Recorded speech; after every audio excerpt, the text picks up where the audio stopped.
Musa alaihi salam yang memerintahkan kaumnya untuk bertawakal kepada Allah saat mendapatkan gangguan dari musuh-musuh mereka. Saksikanlah kajian Islam ilmiah di Roja TV dan Radio Roja. Alhamdulillah, nahmaduhu wa nasta'inuhu wa nastaghfiruh.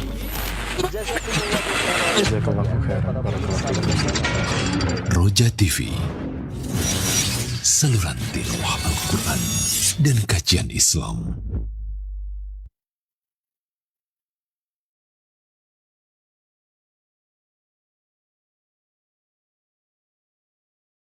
Bismillahirrahmanirrahim. Assalamualaikum warahmatullahi wabarakatuh. Alhamdulillah, wassalatu wassalamu ala rasulillah wa ala alihi wa sahbihi wa man walah wa ba'd. Kaum muslimin, para pendengar maupun pemirsa Roja, alhamdulillah di kesempatan sore hari ini kembali hadir di ruang dengar Anda program kajian ilmiah yang disiarkan secara langsung. Kajian di kesempatan ini akan membahas kitab At-Tanbihat As-Saniyah Al-Aqidah Al-Wasitiyah bersama Fadilatul Al-Ustadz Ahmad Zainuddin Al-Banjari hafidhahullahu ta'ala. Kajian langsung disampaikan dari Banjarmasin. Tentunya Anda, para pendengar maupun pemirsa, dapat bertanya di sesi tanya jawab kajian dengan menghubungi melalui layanan telepon ataupun mengirimkan melalui pesan singkat WhatsApp ke nomor 021 823 6543. 021 823 6543. Baiklah para pendengar maupun pemirsa, berikut kita akan simak pemaparan dan sesi materi, dan kepada Ustadz yang telah terhubung kami persilakan, falyatafaddal mashkuran. Assalamualaikum warahmatullahi wabarakatuh. Bismillahirrahmanirrahim. Innal hamdalillah nahmaduhu wa nasta'inuhu wa nastaghfiruh wa na'udzu billahi min shururi anfusina wa sayyiati a'malina. Man yahdihillahu fala mudilla lahu wa man yudlil fala hadiya lahu.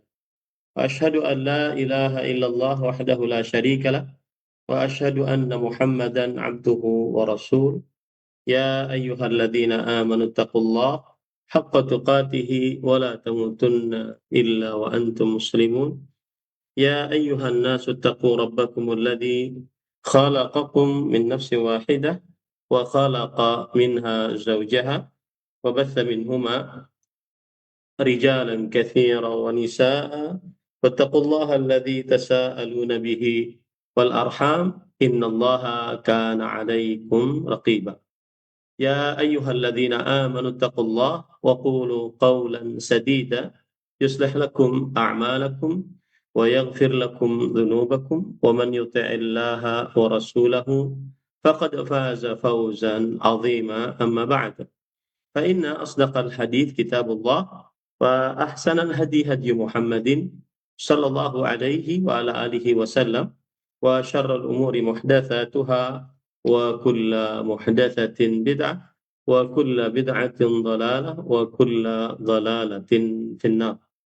Alhamdulillah, kita bersyukur pada Allah Subhanahu wa taala pada hari ini, hari Senin 1 Zulhijjah 1447 Hijriah, kita dimudahkan oleh Allah Subhanahu wa taala untuk duduk bersama mengkaji kembali kitab At-Tanbihat As-Saniyah 'ala Al-Aqidah Al-Wasitiyah yang ditulis oleh Fadilat Asy-Syaikh Abdul Aziz Nasir Al-Syed rahimahullahu taala.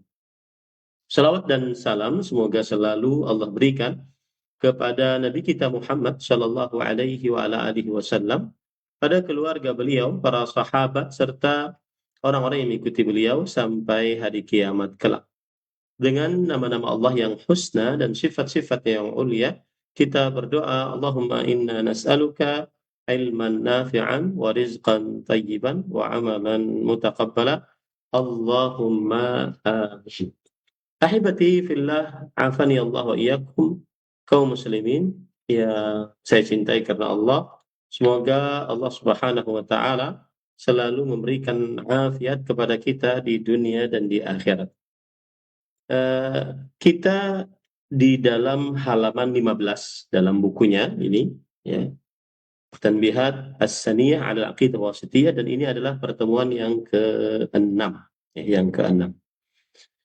Baik, pada pertemuan sebelumnya, Bapak, Ibu, saudara-saudari, para pemirsa Roja TV, para pendengar Radio Roja, dan seluruh kaum muslimin yang saya cintai karena Allah dimanapun berada, kita sudah membahas tentang tauhid al-asma wa sifat. Dan kemudian setelah itu penulis kitab ini mengatakan bahwa bisa saja tauhid itu dibagi menjadi tiga. Kemudian wa in syi'ta qulta at-tauhid yanqasimu ila qismain. Bisa saja tauhid itu dibagi juga menjadi dua. Jadi pembagian ini hanya untuk sekedar memudahkan, bukan sebagai harus tiga. Pembagian ini hanya sekedar untuk memudahkan. Kalau dibagi menjadi dua, berarti yaitu at-tauhidul fi'li, tauhid perbuatan, yang mana dia adalah tauhidul uluhiyah, yaitu perbuatan hamba ditauhidkan, diniatkan hanya untuk Allah Subhanahu wa ta'ala. Kemudian yang kedua adalah tauhidul qawli al-i'tiqadi, tauhid berupa ucapan dan keyakinan. Dan ini mengandung dua hal, yaitu tauhid rububiyah dan tauhid asma wa sifat. Kemudian pada pertemuan sebelumnya kita sudah sampai kepada sedangkan tauhidul qawli itu yang qasimu ila qismain, itu terbagi menjadi dua bagian. Al-awwal an-nafyu wa tsani al-itsbat. Yang pertama adalah penafian, menafikan seluruh kekurangan dan aib dari Allah Subhanahu wa taala. Kemudian yang kedua menafikan penyerupaan dan pengingkaran terhadap nama-nama dan sifat-sifat Allah Subhanahu wa taala. Nah, kemudian sekarang baru kita membahas poin yang kedua, yaitu al-itsbat. Poin yang kedua yaitu al-itsbat. Para ikhwan yang dirahmati oleh Allah Subhanahu wa taala. Taib. Sebentar.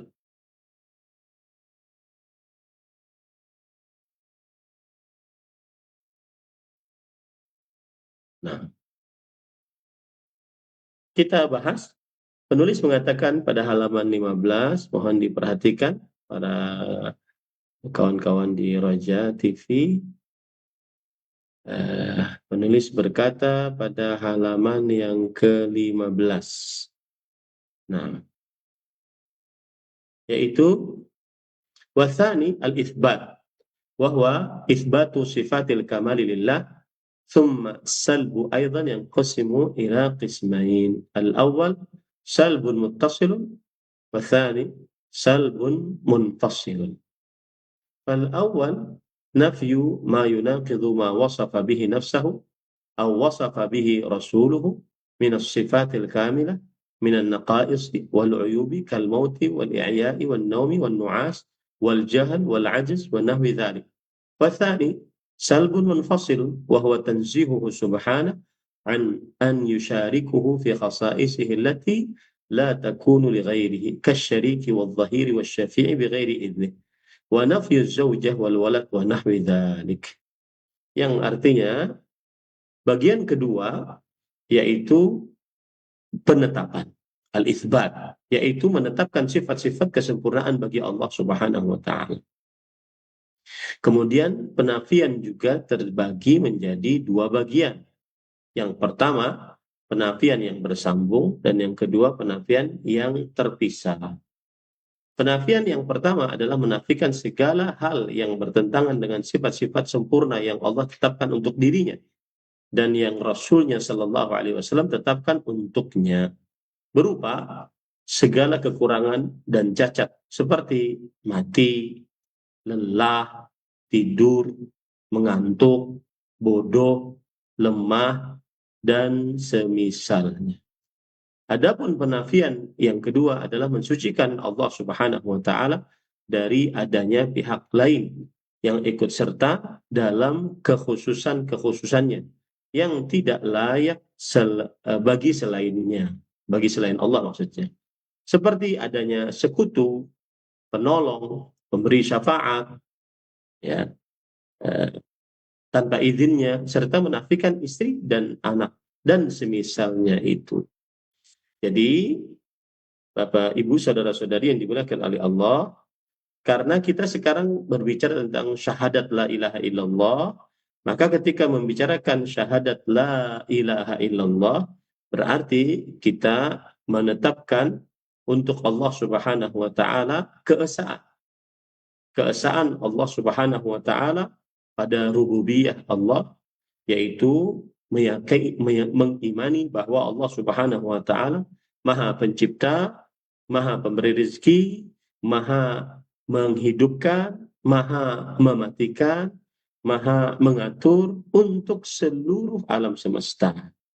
Ini yang disebut dengan mengesahkan Allah di dalam rububiyahnya. Kemudian yang kedua, mengesahkan Allah Subhanahu wa taala di dalam ibadah yang disebut dengan uluhiyah, yaitu meyakini bahwa seluruh ibadah diniatkan, dimaksudkan hanya untuk Allah Subhanahu wa taala, hanya untuk Allah Subhanahu wa taala. Kemudian yang ketiga, mengesahkan Allah di dalam nama-namanya yang husna dan sifat-sifatnya yang mulia.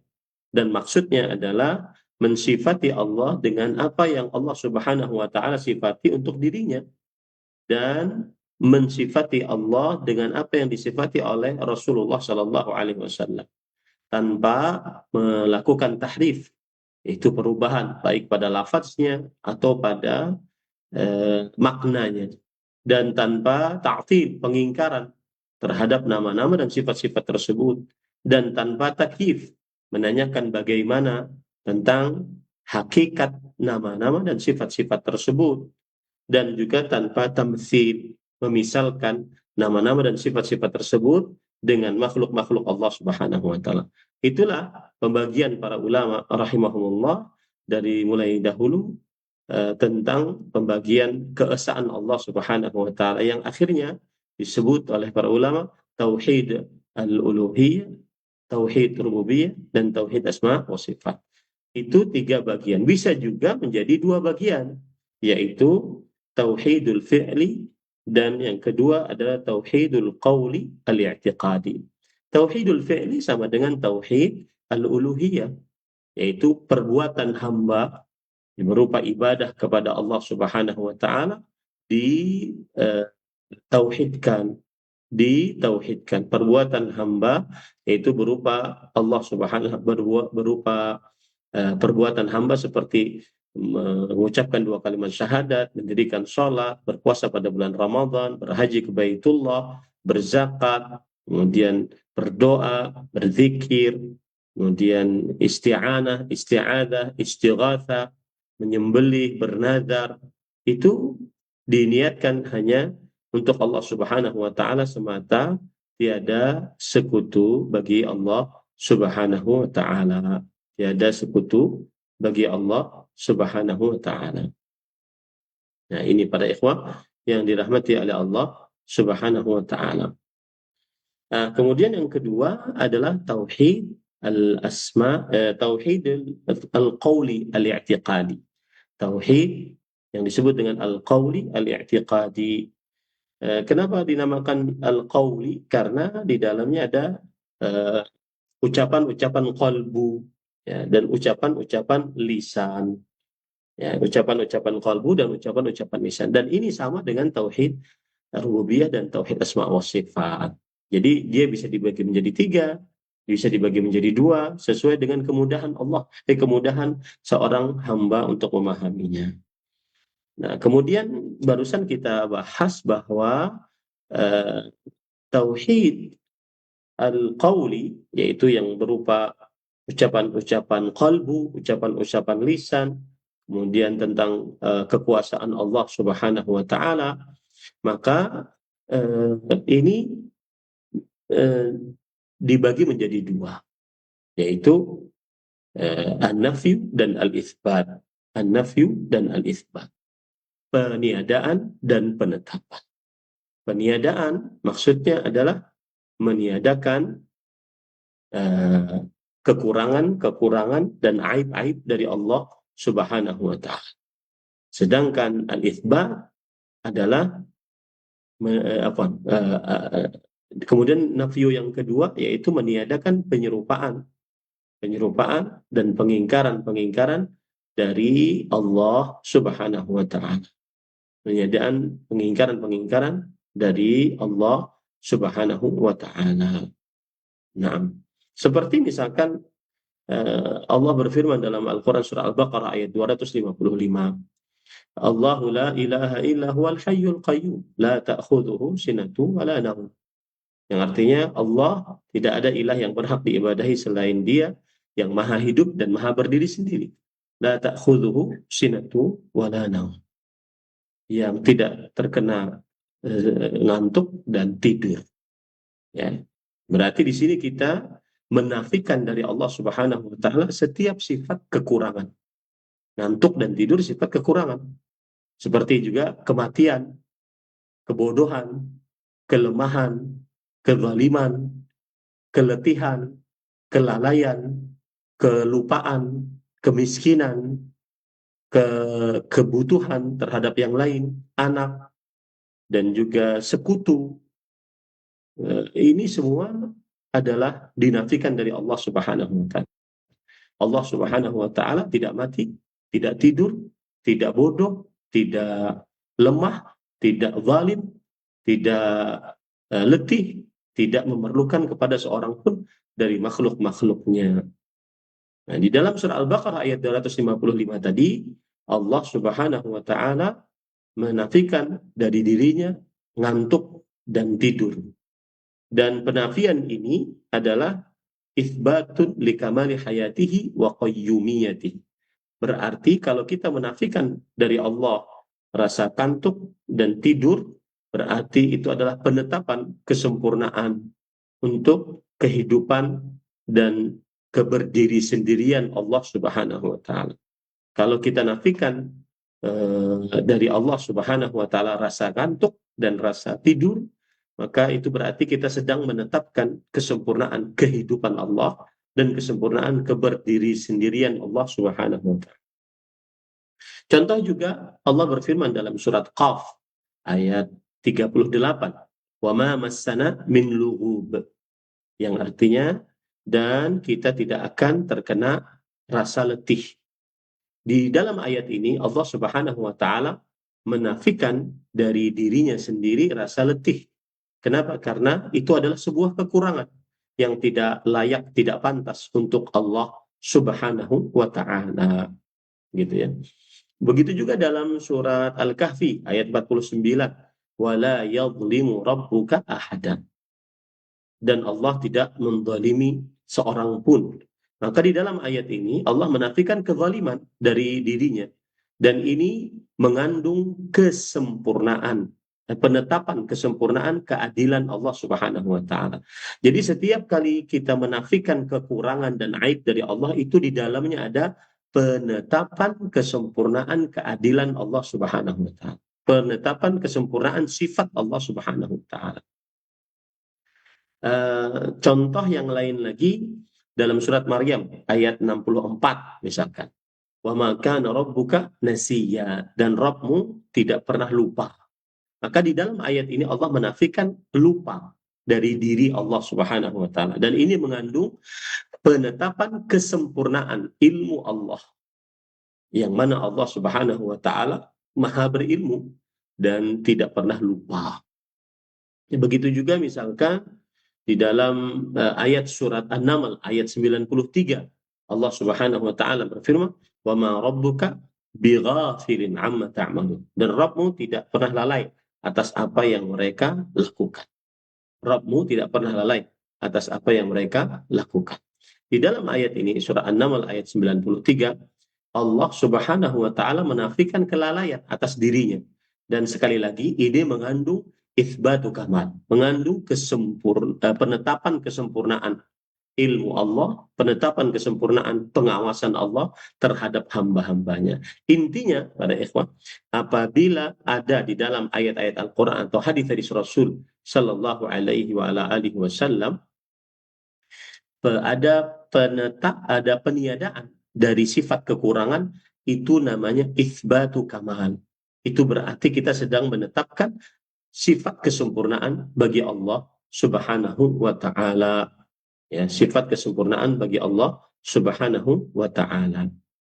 Nah, kemudian para ikhwan yang dirahmati oleh Allah Subhanahu wa taala, di sini ada peringatan penting bahwa kalau kita menafikan sesuatu dari Allah Subhanahu wa taala, berarti bukan hanya sekedar penafian semata, tetapi tujuannya adalah menetapkan kesempurnaan yang berbalikan dengan penafian tersebut. Saya ulangi ya, kalau kita menafikan sesuatu dari Allah Subhanahu wa taala, bukan berarti untuk penafian semata, tetapi tujuannya adalah untuk penetapan kebalikan dari sifat yang dinafikan tersebut, agar Allah Subhanahu wa taala sempurna. Contoh misalkan, kita katakan Allah tidak mati, maka maksudnya adalah tetapnya kesempurnaan hidup bagi Allah Subhanahu wa taala. Kalau kita katakan Allah tidak tidur, maksudnya adalah tetapnya kesempurnaan berdiri sendirinya Allah Subhanahu wa taala. Kalau kita katakan Allah tidak berbuat zalim, maka maksudnya adalah tetapnya kesempurnaan keadilan Allah Subhanahu wa taala.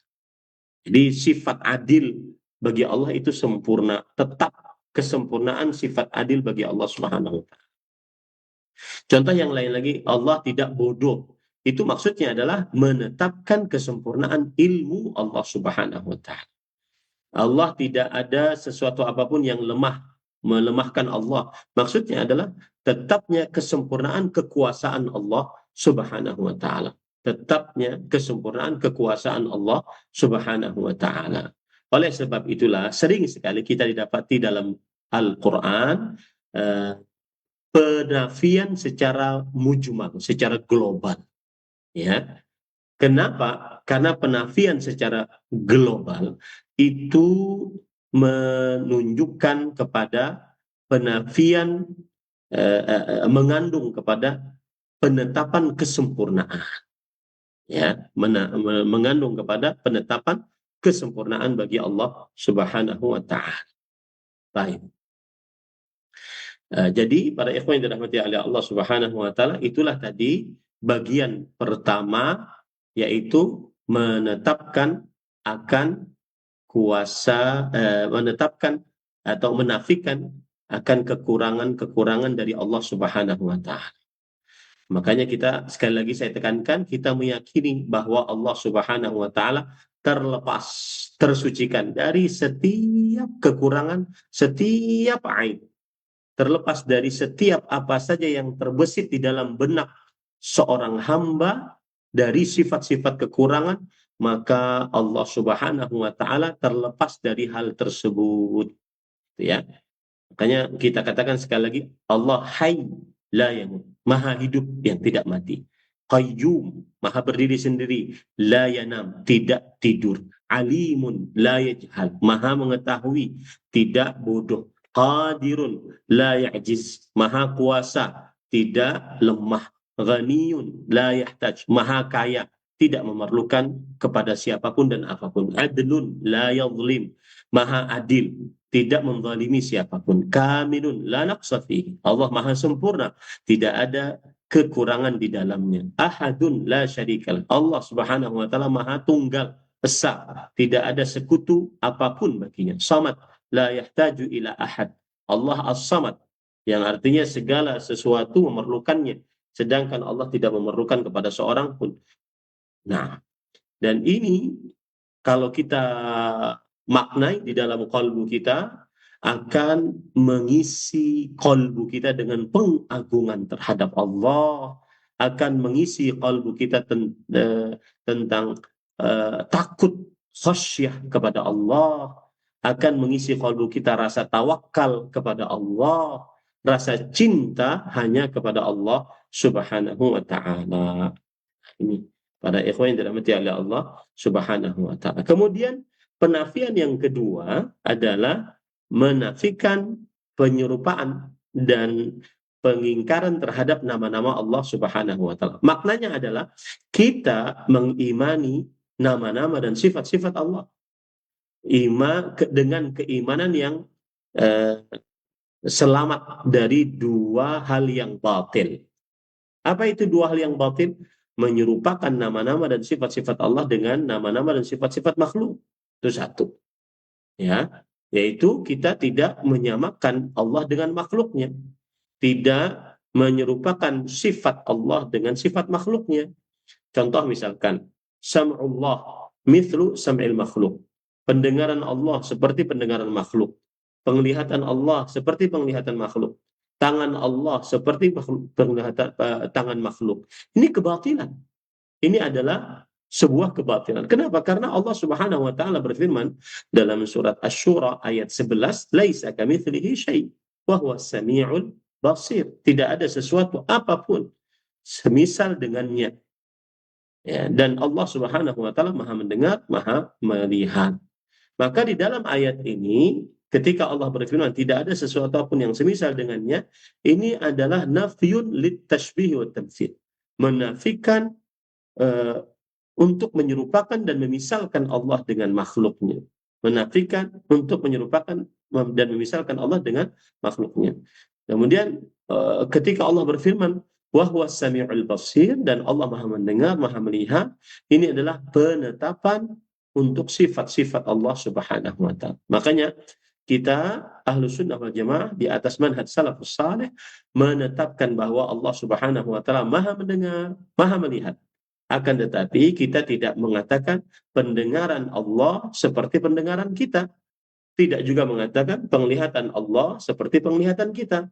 Akan tetapi kita katakan Allah memiliki pendengaran yang sesuai dengan keagungan dan kemuliaan Allah. Allah memiliki penglihatan yang sesuai dengan penglihatan dan pengagungan Allah Subhanahu wa taala. Begitu juga sifat-sifat yang lain. Sifat wajah, sifat tangan, sifat rijl, kaki, sifat telapak kaki bagi Allah Subhanahu wa taala. Kita senantiasa selalu mengatakan seperti itu. Allah memiliki sifat tersebut tidak seperti sifatnya makhluk. Dan Allah memiliki sifat tersebut sesuai dengan keagungan dan kemuliaan Allah Subhanahu wa taala. Nah, kemudian yang kedua adalah penafian yang kedua adalah at-ta'til. At-ta'til artinya mengingkari nama-nama dan sifat-sifat Allah. Baik itu mengingkari maknanya ataupun mengingkari hakikatnya. Seperti misalkan orang mengatakan Allah tidak mempunyai sifat yang hakiki. Allah tidak mempunyai sifat yang hakiki. Atau ada orang yang mengatakan Allah mendengar tanpa pendengaran. Allah mendengar tanpa pendengaran. Atau Allah Maha melihat tanpa penglihatan. Allah Maha berilmu tanpa ilmu. Nah, ini adalah hal yang batil. Kenapa? Karena Allah Subhanahu wa taala menetapkan untuk dirinya nama-nama dan sifat-sifat tersebut. Dan Rasulullah Shallallahu alaihi wasallam juga menetapkan untuk dirinya nama-nama dan sifat-sifat tersebut. Allah berfirman dalam surat Al-A'raf ayat 180, "Walillahil asmaul husna fad'uhu biha." Allah memiliki nama-nama yang husna dan berdoalah kalian dengannya. Di dalam kemudian Allah juga berfirman dalam surah An-Nisa ayat 134, "Wa kana Allahu sami'an basira." Dan Allah Subhanahu wa taala adalah Maha mendengar, Maha melihat. Begitu juga dalam surah An-Nisa ayat 11, "Innallaha kana aliman hakima." Sesungguhnya Allah Subhanahu wa taala Maha mengetahui dan Maha bijaksana. Maka barang siapa yang meniadakan nama-nama atau meniadakan apa yang ditunjuki atasnya dari ditunjuki atasnya dari sifat-sifat, maka sungguh dia telah mengingkari apa yang Allah tetapkan untuk dirinya. Ini perhatikan baik-baik. Barang siapa yang meniadakan nama-nama Allah atau meniadakan apa yang ditunjuki oleh nama-nama tersebut berupa sifat-sifat, berarti dia sudah mengingkari apa yang telah ditetapkan oleh Allah Subhanahu wa taala untuk dirinya. Berarti sekali lagi Ahlus Sunnati wal Jamaah mereka di dalam perkara ini di pertengahan antara dua kelompok. Ahlus Sunnah wal Jamaah tidak menyerupakan sifat-sifat Allah dengan sifat makhluk. Kemudian Ahlus Sunnah wal Jamaah tidak mengingkari apa yang telah Allah Subhanahu wa taala telah tetapkan untuk dirinya. Tetapi Ahlus Sunnah wal Jamaah mengatakan kita menetapkan untuk Allah apa yang Allah Subhanahu wa taala tetapkan untuk dirinya dan apa yang ditetapkan oleh Rasulullah sallallahu alaihi wasallam sesuai dengan keagungan dan kemuliaan Allah Subhanahu wa taala tanpa mentahrif, mengganti, tanpa ta'til, mengingkari, dan tanpa mentakib, menanyakan bagaimana, dan tanpa mentamtsil, memisalkan sifat-sifat tersebut dengan nama-nama Allah Subhanahu wa taala.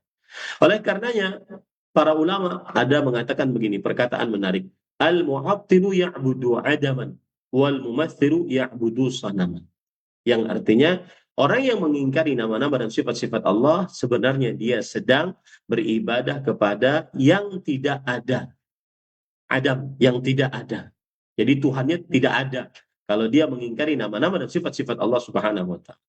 Sedangkan yang memisalkan nama-nama dan sifat-sifat Allah berarti dia sedang beribadah kepada berhala. Ya.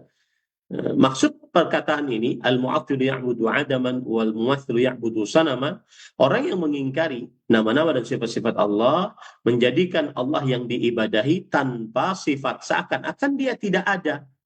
Sedangkan orang yang memisalkan nama-nama dan sifat-sifat Allah berarti dia sudah memisalkan Allah dengan makhluk-makhluknya, seakan-akan dia beribadah kepada makhluk yang tercipta. Adapun Ahlus Sunnah wal Jamaah ya'buduna Allah al-wahid al-ahad al-kamila fi asma'ihi wa sifatihi alladzi laisa kamitslihi syai' wa huwa as-sami'ul basir. Sedangkan Ahlus Sunnah wal Jamaah beribadah kepada Allah yang satu, yang ahad, yang sempurna di dalam nama-namanya dan sifat-sifatnya, yang tidak ada sesuatu apapun yang semisal dengan Allah, akan tetapi Allah juga memiliki Allah juga maha mendengar, maha melihat.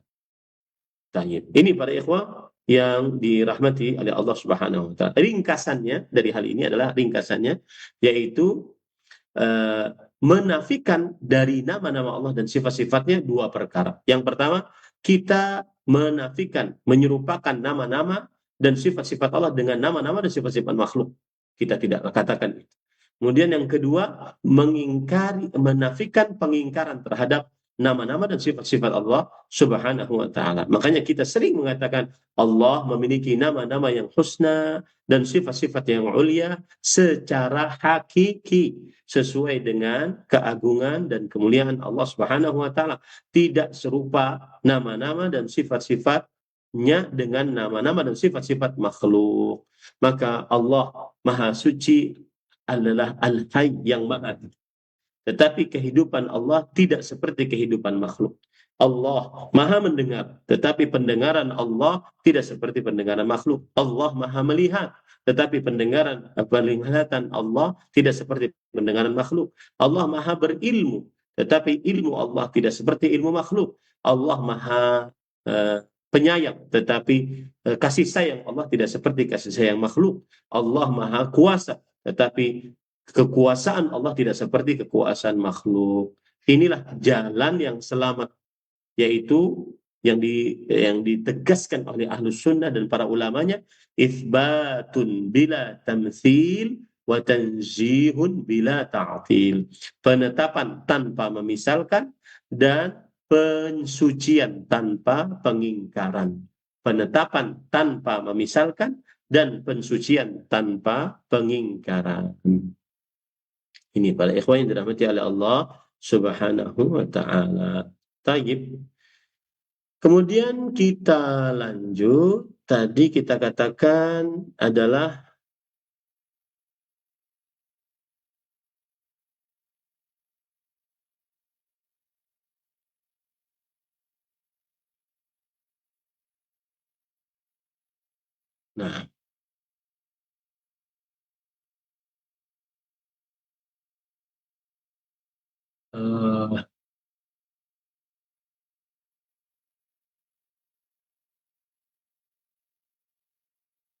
nah, tadi kita katakan para ikhwan yang dirahmati oleh Allah Subhanahu wa taala, lalu ada di sini as-salb. Ada di sini as-salb.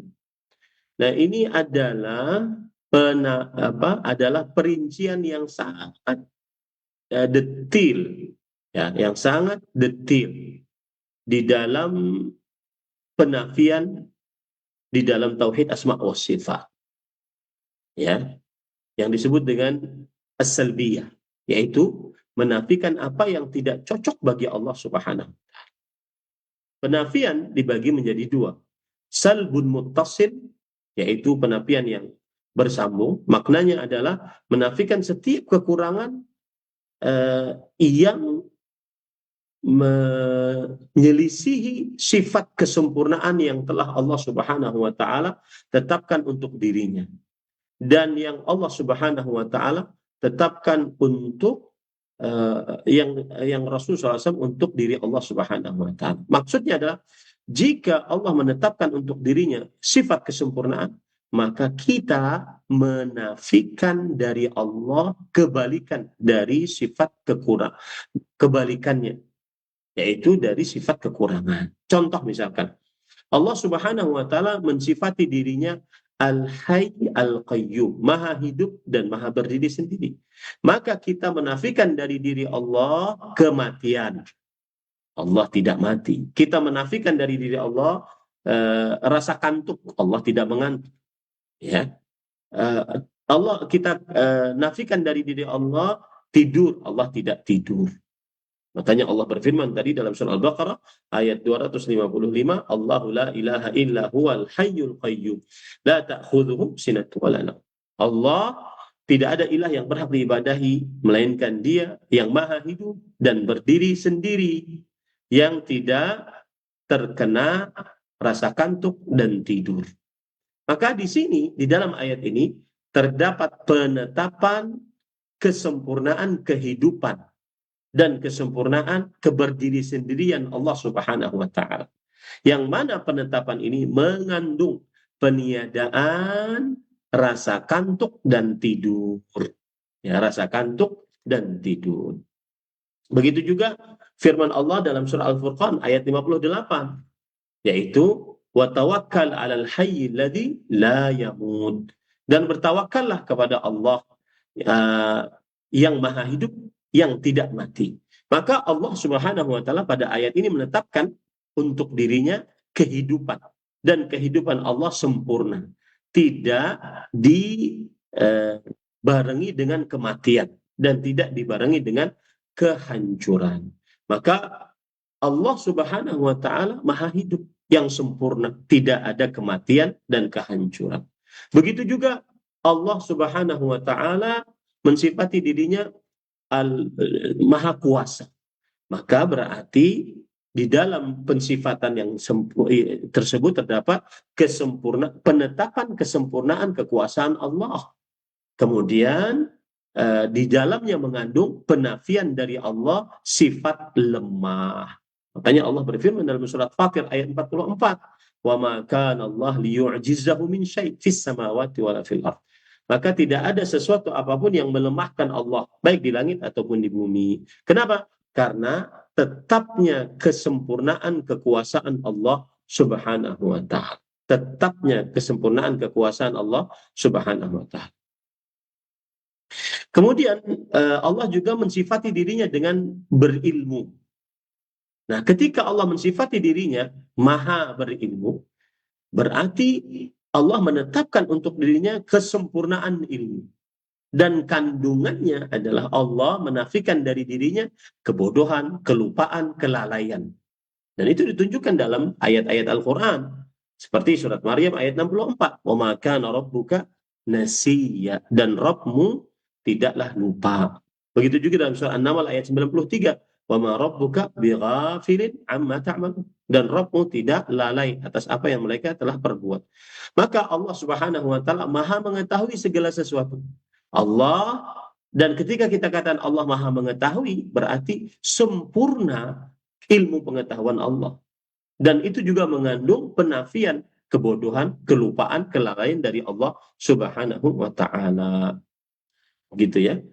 Ini para ikhwan yang dirahmati Allah. Jadi hampir sama dengan apa yang sudah kita sebutkan tadi. Itu yang disebut dengan salbun muttasil, penafian bersambung.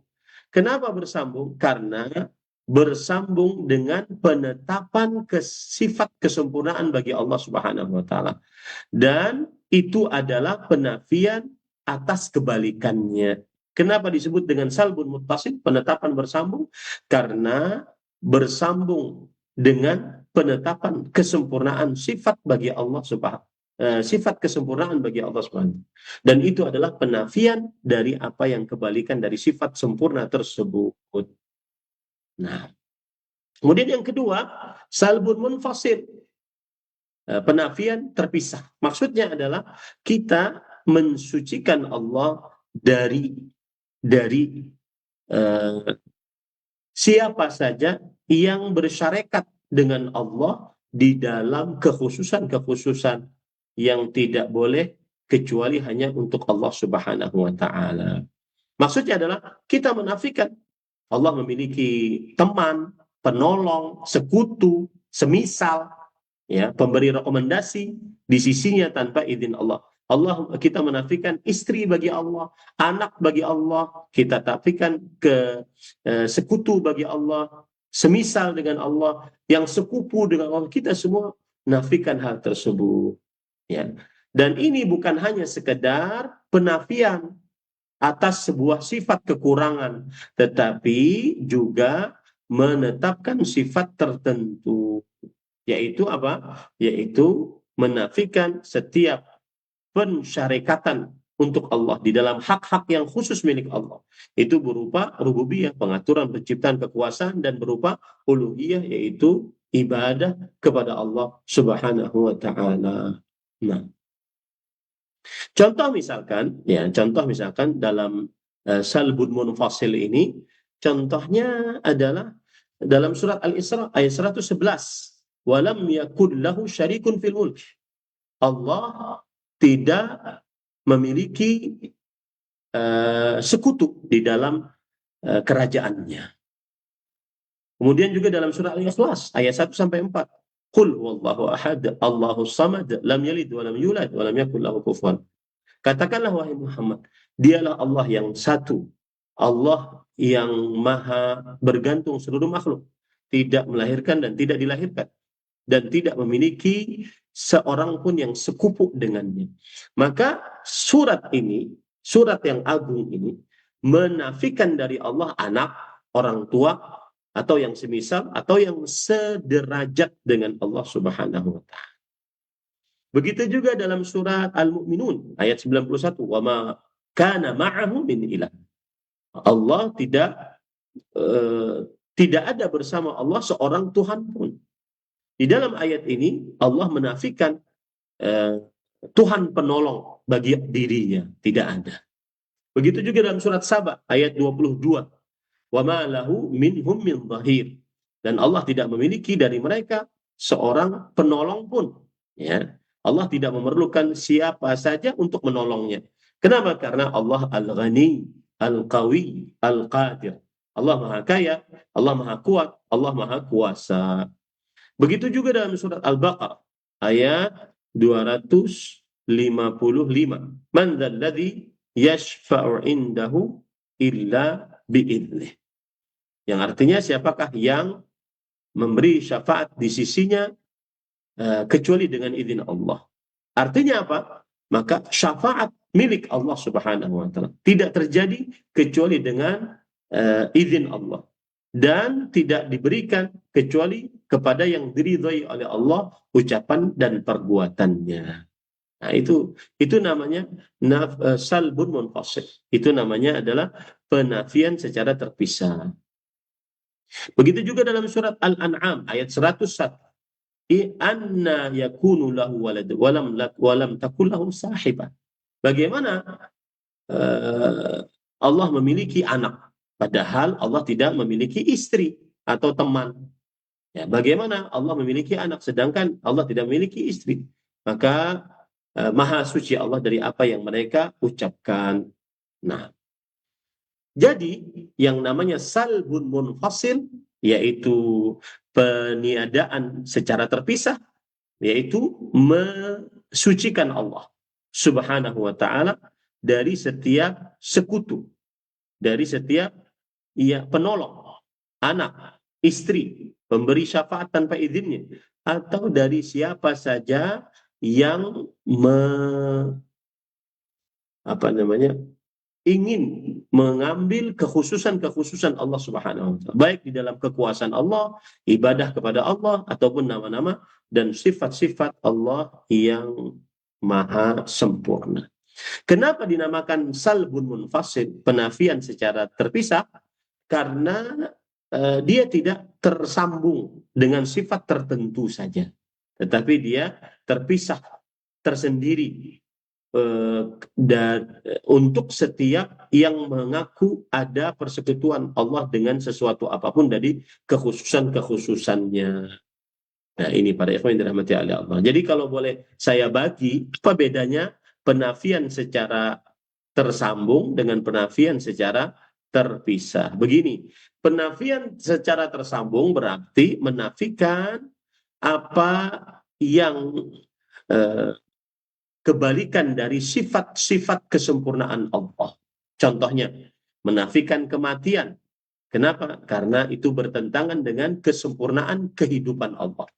Menafikan kebodohan. Kenapa? Karena itu berarti bertentangan dengan kesempurnaan ilmu Allah. Menafikan kelemahan. Karena itu bertentangan dengan kesempurnaan kuasa Allah.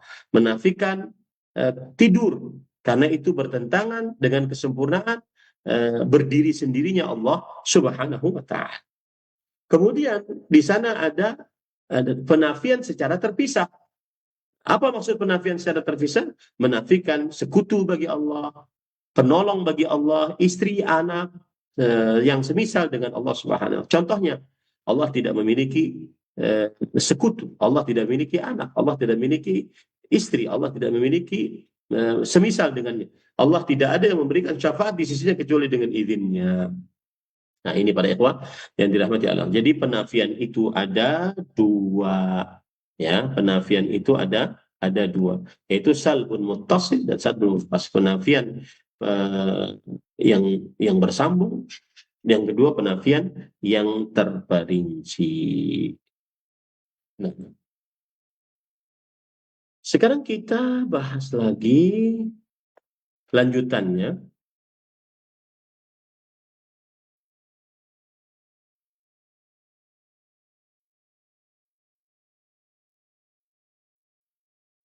Penulis berkata, wa amma diddut tauhid fa tauhidur rububiyah didduhu i'tiqadu mudabbirin aw khaliqin ma'allahi subhanahu wa ta'ala. Wa diddu tauhidil uluhiyah huwa al-i'radu an ibadatihi aw ibadatu ghairihi ma'ah. Wa diddu tauhidil asma wa sifat syai'an at-tashbihu wa ta'tilu. Ini kita bahas sekarang ini, ya. Dan ini penting juga karena ini kebalikan dari yang sudah kita tetapkan tadi. Ya, ini kebalikan dari yang sudah kita tetapkan tadi.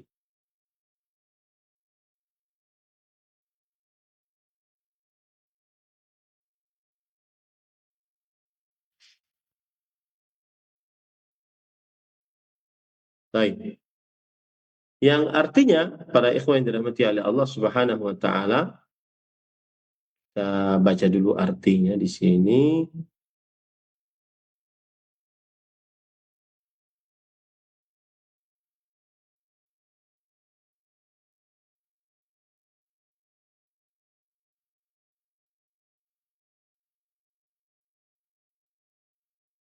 Mana tadi? Oh, iya. Adapun lawan dari tauhid, maka lawan tauhid rububiyah adalah meyakini adanya pengatur atau pencipta selain Allah Subhanahu wa taala. Dan lawan tauhid uluhiyah adalah berpaling dari ibadah kepadanya atau beribadah kepada selainnya bersamanya, yaitu bersama Allah. Beribadah kepada selain Allah dan bersamaan dengan beribadah kepada Allah. Sedangkan lawan tauhid asma wa sifat adalah dua, tasbih dan ta'til. Nah, ini yang akan kita bahas sekarang. Taib, para ikhwan yang dirahmati oleh Allah Subhanahu wa taala, penulis berkata, jadi sudah kita pelajari tadi tentang pembagian tauhid. tauhidul rububiyah, tauhidul uluhiyah, tauhid asma wa sifat. Bisa dibagi juga menjadi dua, tauhidul fi'li, kemudian tauhidul al-qawli li'tiqadi. Baik, kita bagi menjadi tiga saja ya. Tauhidul rububiyah, tauhidul uluhiyah, tauhid asma wa sifat. Maka di setiap bagian ini ada kebalikannya yang bertentangan dengannya atau yang merusaknya ya. Seperti misalkan tauhidur rububiyah yang maknanya adalah mengesahkan Allah di dalam perbuatan-perbuatan Allah seperti penciptaan, pemberian rezeki, penghidupan, pematian, pengaturan, kekuasaan. Maka Allah Subhanahu wa taala satu-satunya yang Maha Pencipta, yang Maha Pemberi rezeki, yang Maha mengatur, yang Maha menghidupkan, mematikan. Allah satu-satunya Sang Raja. Allah berfirman, Allahu khaliqu kulli syai'. Allah Maha Pencipta segala sesuatu. Surat Az-Zumar ayat 62. Allah juga berfirman, ala lahul khalqu wal amru. Ingatlah, hanya milik Allah penciptaan dan pengaturan. Surat Al-A'raf ayat 54. Maka jika seorang manusia meyakini bahwa di sana ada pencipta bersamaan dengan Allah, atau pengatur tersendiri bersamaan dengan Allah, atau pemberi rezeki dengan zatnya bersamaan dengan Allah, maka sungguh ia telah terperosok ke dalam kebalikan dari tauhid rububiyah. Sungguh dia telah terperosok ke dalam kebalikan dari tauhid rububiyah. Nah,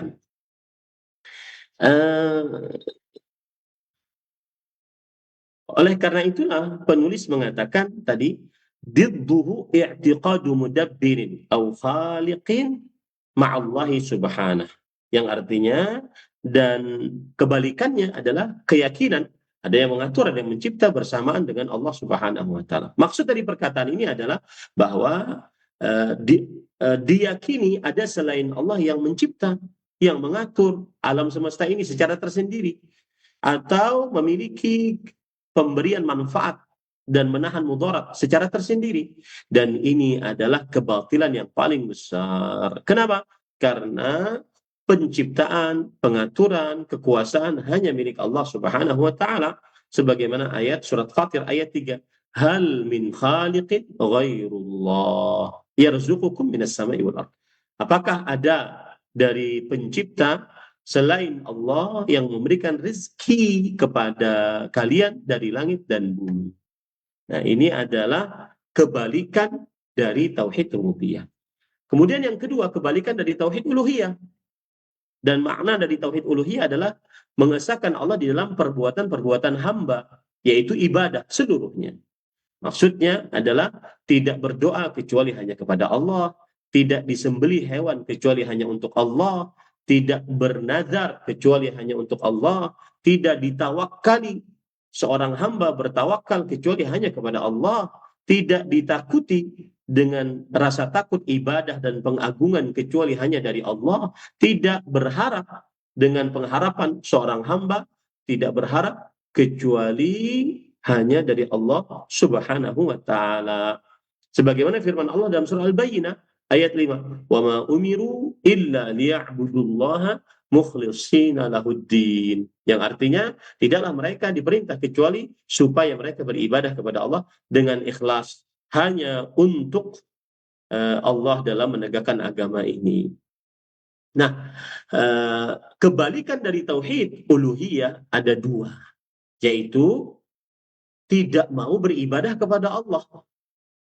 Itu yang pertama. Berpaling dari beribadah kepada Allah, tidak mau beribadah kepada Allah. Kenapa? Karena sombong, ya, karena malas, karena melalaikan. Dia tidak mau tunduk kepada Allah, tidak mau memenuhi perintah-perintah Allah. Dia tidak beribadah kepada Allah Subhanahu. Ini surat Ghafir ayat 60 menunjukkan akan hal ini. Innal ladzina yastakbiruna an ibadati sayadkhuluna jahannama dakhirin. Sesungguhnya orang-orang yang menyombongkan dari beribadah kepadaku, mereka akan masuk ke dalam neraka jahanam sekencang-kencangnya. Maka berpaling dari beribadah kepada Allah ini adalah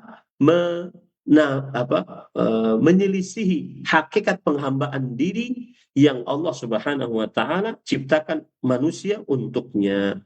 Allah berfirman dalam Al-Qur'an, "Wa ma khalaqtul jinna wal insa illa liya'budun." Tidaklah aku ciptakan jin dan manusia melainkan supaya mereka beribadah kepadaku. Surah Az-Dzariyat ayat 56. Kebalikan yang kedua dari tauhid uluhiyah adalah beribadah kepada Allah dengan bersamaan beribadah kepada selain Allah. Beribadah kepada Allah dengan bersamaan beribadah kepada selain Allah Subhanahu wa taala. Seperti misalkan berdoa kepada selain Allah. Dia juga berdoa kepada Allah. Nah, ini kebalikan dari tauhid uluhiyah. Menyembelih untuk selain Allah. Bernazar untuk selain Allah. Meminta pertolongan istighatsah kepada orang mati, orang yang sudah dikubur atau orang yang tidak ada, yang tidak disanggupi permintaan tersebut kecuali oleh Allah, atau memalingkan sesuatu dari jenis ibadah apapun bentuknya. Ya, ini dalil-dalilnya diantaranya adalah surat Al-Jin ayat 18, "Fala tad'u ma'allahi ahada." Maka janganlah kalian berdoa berdoa kepada Allah dengan berdoa kepada seorang pun. Nggak boleh. Doa kepada Allah, doa juga kepada orang yang sudah dikubur. Nggak boleh. Ya. Kemudian surah An-Nisa ayat 36. "Wa'budullah wa la tusyriku bihi syai'an." Beribadahlah kalian kepada Allah dan janganlah kalian mensyirikkan dengannya sesuatu apapun. Kemudian juga Allah berfirman dalam surah Al-Maidah ayat 72, "Innahu man yusyrik billah faqad harramallahu 'alal jannah wa ma'wahun nar." Sesungguhnya yang mensyirikkan Allah, maka sungguh Allah telah haramkan atasnya surga dan tempatnya neraka. Maka kebalikan yang paling besar dari tauhid uluhiyah adalah mensyirikkan Allah di dalam ibadah. Baik. Yang ketiga, kebalikan dari tauhid asma wa sifat. Kebalikan dari tauhid asma wa sifat, yaitu tauhid asma wa sifat adalah menetapkan apa yang telah ditetapkan oleh Allah untuk dirinya dan menetapkan untuk Allah apa yang ditetapkan oleh Rasulullah SAW berupa nama-nama yang husna dan sifat-sifat yang mulia tanpa tahrif, ta'til, takyif dan tamtsil. Nah, kebalikan dari tauhid asma wa sifat adalah permisalan, penyerupaan, at-tashbih wa tamtsil, menyerupakan Allah, sifat-sifat Allah dengan sifat-sifat makhluknya. Ya, seperti orang mengatakan tangan Allah seperti tangan makhluk, pendengaran Allah seperti pendengaran makhluk, penglihatan Allah seperti penglihatan makhluk. Maka ini adalah batil. Laisa kamitslihi syai' wa huwas samiul basir. Ya. Tidak ada sesuatu yang semisal dengannya dan dia adalah maha mendengar, maha melihat. Allah Subhanahu wa taala memiliki sifat-sifat yang hakiki, yang sesuai dengan keagungan Allah. Tetapi sifat-sifat tersebut tidak serupa dengan sifat-sifat makhluk. Sebagaimana zat Allah tidak serupa dengan zat makhluk, begitu juga sifat Allah tidak serupa dengan sifat makhluk. Nah, ini adalah kebalikan dari tauhid uluhiyah yang asma wa sifat yang pertama, yaitu penyerupaan, permisalan. Kebalikan yang kedua adalah pengingkaran yang disebut dengan at-ta'til. Mengingkari nama-nama dan sifat-sifat Allah atau mengingkari makna-makna sifat-sifat Allah, ya. Seperti misalkan ada orang mengatakan Allah tidak memiliki sifat sama sekali secara hakiki, atau ada orang yang mengatakan Allah itu maha mendengar tapi tanpa pendengaran, Allah itu maha melihat tapi tanpa penglihatan, Allah itu maha mengetahui tapi tanpa ilmu pengetahuan. Ya. Allah dan dia menafikan apa saja yang ditetapkan oleh Allah untuk dirinya tanpa dalil yang sahih, dan ini adalah sebuah kebatilan karena Allah menetapkan untuk dirinya nama-nama dan sifat-sifat Allah Subhanahu wa taala yang sudah kita jelaskan tadi. Maka para ikhwan yang dirahmati oleh Allah Subhanahu wa taala, ringkasannya adalah barang siapa yang mentauhidkan Allah dalam rububiyah, maka berarti dia meyakini tidak ada yang mencipta, mengatur, berkuasa kecuali Allah. Barang siapa yang mentauhidkan Allah dalam uluhiyah, berarti dia beribadah kepada Allah semata, tidak memalingkan ibadah kepada selain Allah. Barang siapa yang mentauhidkan Allah dalam nama-nama dan sifat-sifat Allah, berarti dia menetapkan kesempurnaan nama-nama dan sifat-sifat tersebut dan menafikan penyerupaan dan kekurangan dari nama-nama dan sifat-sifat tersebut. Sampai di sini dulu. Mohon maaf belum bisa menerima pertanyaan ya kawan di Roja. Semoga kita bisa lanjut pada pertemuan yang akan datang. Insya Allah pertemuan depan kita membahas tentang syahadat yang kedua, asyhadu anna Muhammadan Rasulullah. Nah, ini yang bisa disampaikan. Mohon maaf sekali lagi belum bisa masuk kepada sesi pertanyaan. Apa yang baiknya dari Allah Subhanahu wa taala. Wassalamualaikum warahmatullahi wabarakatuh. Waalaikumsalam warahmatullahi wabarakatuh. Kami ucapkan terima kasih Ustaz atas kajian ilmiah bermanfaat di kesempatan sore hari ini. Semoga memberikan manfaat untuk kaum muslimin, para pendengar maupun pemirsa yang menyimaknya. Dan semoga Allah Subhanahu wa taala senantiasa menjaga Ustaz beserta keluarga dan diberikan kesehatan serta dapat berjumpa dalam program kajian ilmiah di waktu dan kesempatan berikutnya. Maka demikianlah para pendengar maupun pemirsa, sebagaimana telah disampaikan, kita tidak dapat membuka sesi tanya jawab. Dari pembahasan kajian ilmiah bermanfaat yang telah kita simak bersama, semoga ilmu yang kita simak dapat kita amalkan dalam kehidupan kita. Pembahasan kajian dari kitab At-Tanbihat As-Saniyah Alal Aqidah Al-Wasithiyah bersama Ustadz Ahmad Zainuddin Hafizahullah Ta'ala disampaikan secara langsung dari kota Banjarmasin. Barakallahu fikum wa jazakumullahu khairan atas kebersamaan Anda. Berikut kita akan simak kembali program acara selanjutnya dan kita tutup program kajian ilmiah di sore hari ini dengan doa kafaratul majlis. Subhanakallahumma wa bihamdika asyhadu an la ilaha illa anta astaghfiruka wa atubu ilaik. Assalamualaikum warahmatullahi wabarakatuh.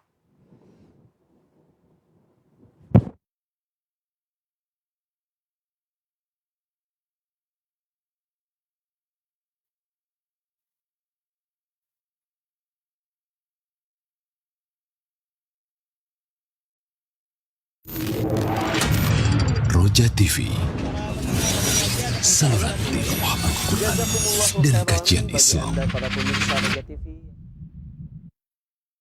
Simak Radio Roja Bogor 100.1 FM, Radio Roja Majalengka 93.1 FM, Radio Roja Palu 101,8 FM, dan Radio Roja Bandung 104.3 FM. Menebar cahaya sunnah. Allah